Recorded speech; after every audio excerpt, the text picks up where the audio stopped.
आदरणीय मित्रों, design your destiny के सफ़र में आपका स्वागत है, हार्दिक अभिनंदन है। कल हमने बात की थी डिज़ाइन योर डेस्टिनी के लिए कि आपको अपनी डेस्टिनी डिज़ाइन करनी है और उसके लिए कुछ मैंने एग्जांपल्स बताया कि आप कैसे सोच सकते हैं, कैसे जा सकते हैं। लेकिन आज मैं सूत्र आपको देने जा रहा हूँ। मैं आपको बताना चाह रहा हूँ कि जब आप अपनी डेस्टिनी डिज़ाइन करें तो आपको सबसे प्रमुख क्या करना चाहिए। तो सबसे प्रमुख मुझे जो समझ में आता है, जो मेरा एक कहीं की ईश्वर की कृपा, मुझे लगता है कि ये मुझे ज़रूर बताना चाहिए कि हम जीवन में जब आए हैं, मैंने कल भी आपको बताया था कि जब हम जीवन में आए हैं तो ईश्वर से निकल कर ईश्वर की ओर जाने के लिए आए हैं। सत्य सनातन धर्म का यही हमारा जो कॉन्सेप्ट है वो है कि हम ईश्वर से निकल कर के आए हैं और हमको ईश्वर में जाना है। इसलिए आप जो भी डेस्टिनी तय करें, सांसारिक वाली भी और आध्यात्मिक वाली भी, लेकिन एक गुरु का होना बहुत आवश्यक है। इसलिए एक आध्यात्मिक गुरु जरूर बनाइए, क्योंकि जीवन में धार्मिक होना एक अलग बात है लेकिन आध्यात्मिक होना एक बड़ी बात है।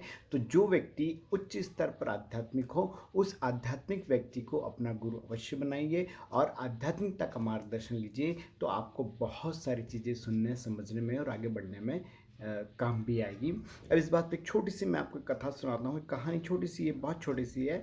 क्या होता है, एक व्यक्ति को निर्वाण को प्राप्त हो जाता है, उसका उसका दूसरा जन्म होने वाला होता है। जब उसका दूसरा जन्म होता है तो विधाता जो उसका लेख लिख रहे होते हैं कि ये अपने जीवन में क्या करेगा, तो तब वहाँ वो जो व्यक्ति जिसका निर्माण हुआ था वो गुरु का बहुत बड़ा भक्त था।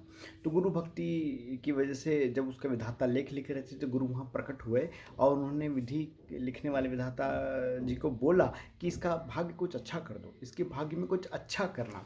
तो विधाता ने कहा कि नहीं, इसके जो कर्म थे वो कर्म इस तरीके से नहीं थे। इसके जो कर्म हैं उस कर्म की वजह से ये लकड़ी वाला बनेगा, लकड़हारा बनेगा और लकड़ी का व्यापार करेगा और उसके बाद इसका जो भी जीवन चलना हो वो चलाएगा। तो गुरु ने बोला कि नहीं नहीं, इससे मेरी सेवा की, इसको गुरु सेवा का कुछ तो फल दीजिए। तो बोले ठीक है, एक काम करते हैं कि इसके पास एक गधा रहेगा, है ना, इसको लकड़ी सिर पे या हाथ में लेके नहीं आनी पड़ेगी। इसके पास एक गधा रहेगा और गधे के माध्यम से ये अपनी लकड़ी का व्यापार कर सकेगा, और नहीं रहेगा तो गधे की व्यवस्था मैं कर दूंगा, ऐसा विधाता ने कहा। अब वो लड़की का, वो व्यक्ति का जन्म होता है, लड़के के रूप में जन्म होता है और उसके बाद में जैसे ही बड़ा होता है तो लकड़हारे का काम करने लगता है, बाजार जाता है या जंगल जाता है, लकड़ी लाता है और बेचता है, सारा काम करता रहता है। गधे पे लाद करके लाने का काम उसका रहता है। जब बड़ा होता है, अपना जीवन चला रहा होता है, तब गुरु प्रकट हो जाते हैं। और गुरु आते हैं तो चूंकि पूर्व जन्म का संस्कार था कि गुरु की सेवा करना, तो गुरु की सेवा करने से जैसे ही उसके सामने एक संत महात्मा आते तो गुरु समझ के वो सेवा करने लग जाता है। सेवा करने लग जाता है, 2-3 दिन के अंदर डब्बा खाली, जो भोजन की व्यवस्था थी सारी खत्म हो जाती है। तो चिंतित हो जाता है, तो गुरु उससे पूछते कि क्या हुआ। बोले गुरुदेव, अनाज की व्यवस्था नहीं, मैं करके आता हूँ। बोले नहीं नहीं, एक काम करो, बाहर जो तुम्हारा गधा खड़ा है इसको भेज दो। वो गुरु की आज्ञा का पालन करता है और गधा भेज देता है। 2-3 दिन की फिर व्यवस्था हो जाती है। फिर 2-3 दिन बाद उसके चेहरे पे चिंता आती। गुरु पूछते अब क्या हुआ। बोले गुरुदेव, जो गधे को बेच के लाया था वो सामान खत्म हो गया है। बोले एक काम करो, जाके बाहर देखो।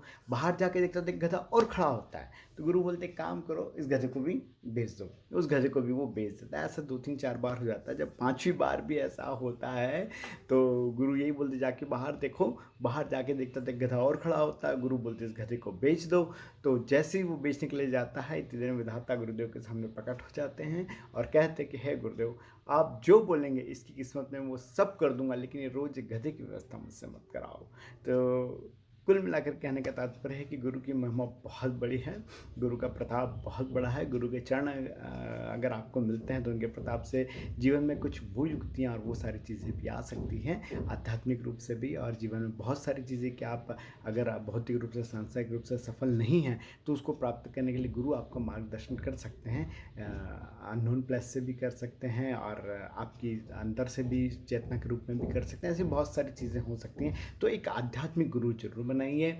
कल हमने जो चर्चा की थी ये उसके आगे का सूत्र है, आप इसको फॉलो कीजिए, आप निश्चित तौर पर लाभ पाएंगे। और दूसरा, एक सांसारिक विषय में जब हम सफलता के करने जाते हैं तो उसके लिए हमें क्या करना चाहिए, उसमें कैसा गुरु बनाना चाहिए, आध्यात्मिक के बाद में सांसारिक और भौतिक जीवन में जो आजकल एडवांसमेंट चल रहा है उसके लिए हमें कैसा गुरु होना चाहिए, इसकी चर्चा कल हम जरूर करेंगे। आप अपना सहयोग और समझ लीजिए। सदा धन्यवाद। जय हिंद, जय भारत।